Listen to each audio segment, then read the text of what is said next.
Hey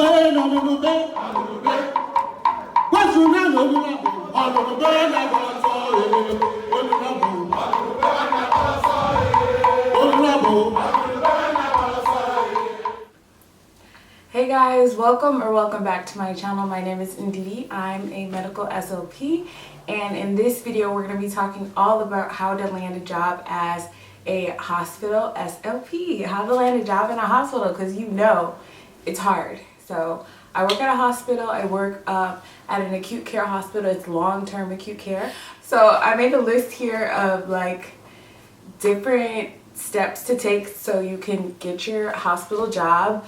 Because not everybody wants to work in the schools. Not everyone is suited for that role. Me, I have a more demure personality, a more like reserved style. So when I first got out and like entered my CF or whatever, I was doing private practice with little kids, like, hey guys, you know, all of that. Whoa, oh my god. And it's just, not everybody has the personality for that. So me, I wanted something more of a challenge, more intense, and I've always just wanted to work in a hospital. So these are the steps I took to land my job in a hospital as an SLP. So we have to start with the basics, the groundwork. Grad school. You've gone through your bachelor's or whatever. You've done all that, and now you're in grad school, and it's usually 2 years. So your first year, you do all your courses. Second year, when they start saying, oh, your placements, you're gonna have to be specific, very specific about, I want a placement at a hospital. Doesn't matter like if it is outpatient or inpatient. I know some of my classmates were really specific. They wanted an inpatient setting because they wanted to do like a fast track to the hospital. I had an outpatient setting, and I think that was still beneficial when I was applying for jobs later. So as long as you get anything involving a hospital, you're good. Even if you get like, I don't want to say stuck, but even if you get stuck with like something like a day rehabilitation, that's still good. Like that is still good experience. You can dress up any kind of experience to your advantage. Okay, so you're in grad school, make sure your placements are at a hospital at least. Also, I know some of my classmates in grad school were already doing their CEUs, so they were getting fees certified. I know right now, is it just a big mess? Language fees is kind of like virtual now. You can't really, like, it's really hard to get really certified right now, but that is a very good one to be certified in. Also, during grad school, I went to Columbia University, and I studied with Dr. Michelle Trochet. She was really heavily, she heavily influenced modified barium swallow studies, dysphagia. So there is a course called the MBSS-IMP that we all had to take, we all had to master, and we all had to show a certain percentage. Like I think it was like you have to pass at a 90% rate. And it really takes you through all of the steps of the modified barium swallow, because so modified barium swallow studies is what we do a lot at the hospital. We do a lot of fees, so fiber optic endoscopic evaluation of swallowing. So those are the two tools you're gonna really need to know how to master. Also, if you're working at long-term acute care, you're gonna need to know how to work everything involving the ventilator. So another thing that I would suggest to take is anything involving the Passimur. I did fees. I didn't do these things while I was in grad school because I didn't have the money. I was poor, I was broke. I don't know how my classmates were doing it. They, trust fund, I don't know. Who knows? I'm not saying nothing, but I don't know. I come from a different socioeconomic status, and I didn't have the money or the paper to do it while in grad school. But if you do have the money, do it while you're in grad school. But if you're like me, once you graduate and you say you get a little job at a private practice, and your goal is to do your CF, after your CF, enter into a hospital, you're gonna wanna, while you're at the private practice earning some money, save up your money, get your fees. I think the fees course is like $600, so save up, do your fees. Do like passing your, they have like little courses sometimes, but passing your is very beneficial if you want a job at a hospital, especially if they have ventilators, because you're gonna need to show that you care enough to invest in yourself and to have those background skills, so when you go into the field, you're still not gonna know what you're doing. Because I feel like most graduate school courses, they just cover like the basis. They don't really go into super deep. You might still not know what you're really doing, but having that on your resume that you are, you know, you've done some fees, you've done this passing your course, you've completed your MBSS IMP, they're gonna be like, oh wow, so and so is very serious, a serious candidate, and she's ready. Like, they are looking for people who you know, have a good background, can come in, they're confident, you do your research. Okay, so let me just make sure I have it all, you know, together for you guys so it makes sense. So grad school, you get an externship at a hospital. After you finish your grad school, or during grad school, you're getting your CEUs, or your courses. You're doing your fees, you're doing your passing your stuff, you're doing your MBSS IMP. Whatever else related to like stroke, aphasia, you can also do that. I know some people do LSVT. I didn't do that one, but some people do that as well. Whatever you can take to bolster your resume, do it. Just do it. TBI, also, that's a good one. I did some courses on TBI. I put that on my resume. So now on your resume looks good. You have your externships at hospitals. You have CEUs that are showing that you're taking time and investing in areas that the hospital really needs. So when it's time to apply to these hospitals, a lot of the hospitals don't have time, honestly, they do not have time to take on CFs or CFYs. So for me, I did my CFY at a private practice, early intervention with very small children. I loved it. It was beautiful. It was amazing. Shout out to everybody who was there, because that was an amazing experience. And then after my CFY was completed, I was still working at the private practice, but at the same time I was heavily researching all of the hospitals in my area. So compile a list of all of the hospitals in your area, what you're interested in. Say you're interested in pediatrics, you're gonna want to like get all of the pediatric hospitals. Just, you gotta be really intense about it.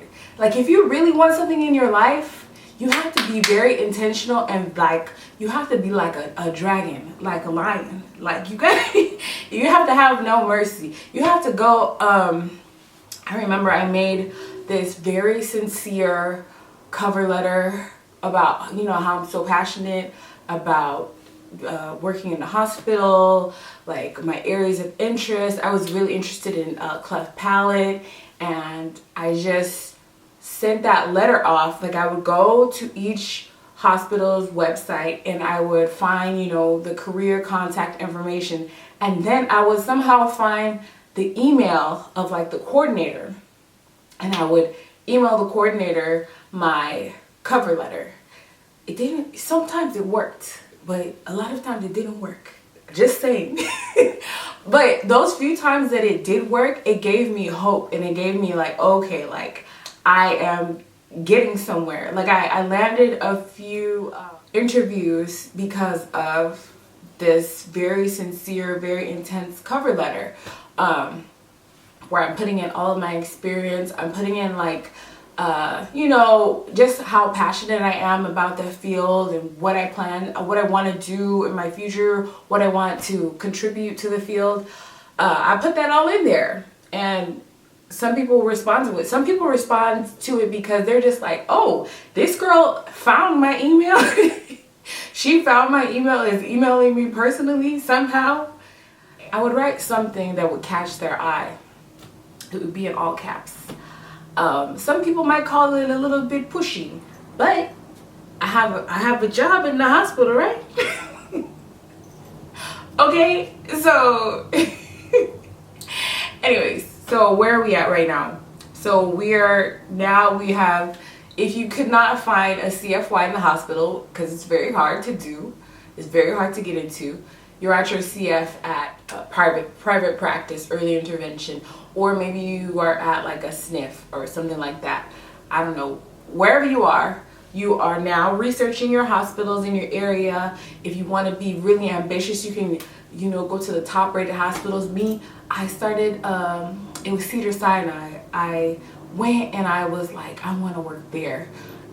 So, because it's like one of the top major hospitals in the LA area. The website, they had an open position. It was like looking for SLP per diem, And so I'm really, you gotta be bold. Even though you're coming in with zero experience, you gotta be kind of bold. And I remember it was a phone interview. So the person on the phone was just like, yeah, before you come in for the interview, I just want to do a quick screen. So do you have any experience like doing inpatient care? And I said, well, during during grad school, I had some experience during outpatient and this and that and that. And she had to tell me quickly, sorry, honey, just wait a few years. When you get your experience, then reapply, because it's not gonna work. It's not gonna work. The problem is none of us really have too much experience. Or if you're coming in with no experience, you're gonna have to find a way. So the CEUs are really helpful. You could try to intern at a maybe like a intern for an ENT or like somebody related to the field. You could try to intern. It would be really hard right now during the COVID stuff. So I'm just saying, in an ideal world, you could try to intern, but experience is a big deal for hospitals. Apply to as many hospitals as you can. Go to as many interviews as you can. I did a lot of research, hospital interviews, how to prepare for them, what they're gonna ask you. And then there's this book that was really helpful for me.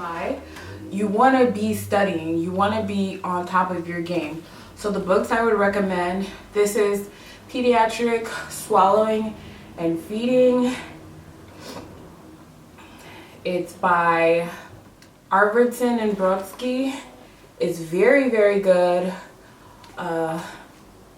if you want to go into the pediatric area in the hospitals. You want to get your information up, because grad school teaches you a lot, but it doesn't teach you everything you need to know. Also, this is a really good one if you want to come in with the angle where thinking about bilingualism, second language, dual language development and disorders. Also, speaking a second language is also a plus. I speak Spanish like conversationally, so that was a big plus on my resume. So this is a really good one.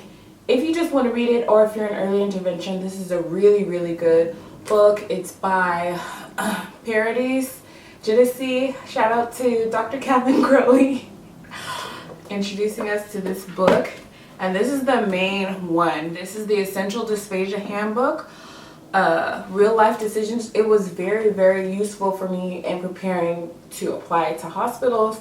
It gives you a lot of real life situations that you would deal with in the hospital, and tools to deal like with each situation.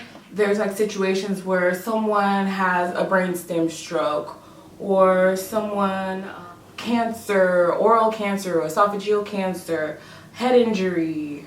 There's all different kinds of situations that could happen, and they give you step-by-step like solutions. Like you could read through it, and when when they're asking you questions in the interviews, you're gonna remember back to the book and be like, oh, I got some real life, experience in it and solutions for you. You're reading your books, you're applying to as many hospitals as you can, and from there, I hope that you land your hospital job. Say once you land like a temporary gig. Say you don't get a full job like at a hospital full time. Say you're per diem or whatever, per diem or full job. You're there, you're in there now. You're in there like swimwear. You need to have an SOP that's already there to guide you at least like a month, like 4 weeks. Someone who can be a mentor. I would love to be a mentor to somebody, to really just teach them what they need to know quickly. You have to be a good listener. You have to be quick, a very quick learner. You have to be taking notes. You need to be very confident in what you do. Especially in the hospital, you can't go in there because there's going to be doctors in there. They're going to be asking you questions like quick fire. And you have to be able to know what you're talking about and stand on it. And if they're asking you, oh, is this person ready for this texture, blah, blah, blah, or is this person, do you think this person is ready to be capped if they have a tracheostomy? You have to be on top of your game and ready to answer those questions. That's only going to happen if you have a good teacher, a good mentor, someone that is in the area that can point you direction by direction. And as you're in the hospital job, you can do your own research. You can stay up to date. There's a really good podcast. This is how I stay like up to date on the information. It's called Swallow Your Pride. You see, it's called Swallow Your Pride. It's very, very, very informational. You're gonna want to just be learning as much as you can because it's a field that we just, like I said before, we just kind of like skim over it in grad school. I can talk so much more about ventilators and, you know, like what you really are doing in the hospital, how nobody really knows what we do in the hospital as SLPs. They think that all we do are swallowing exams, and they will keep asking you repetitively, did they pass or they fail? They don't know. They really don't know what we do. Even the doctors, they don't know what we do. But anyways, I hope this was helpful to you guys, and I have so much more to say. So if you are interested in this, and if you want to know more, if you want to follow me on the day in the life, anything, if you have any questions, just leave them down below and I will get to it and I will speak more about this. I love you guys so much, and I thank you so much for watching. If you haven't already, please subscribe, okay? I don't know which way it is, this way, that way, whichever way. Anyways, love you guys so much, and I will see you guys in my next video. Bye.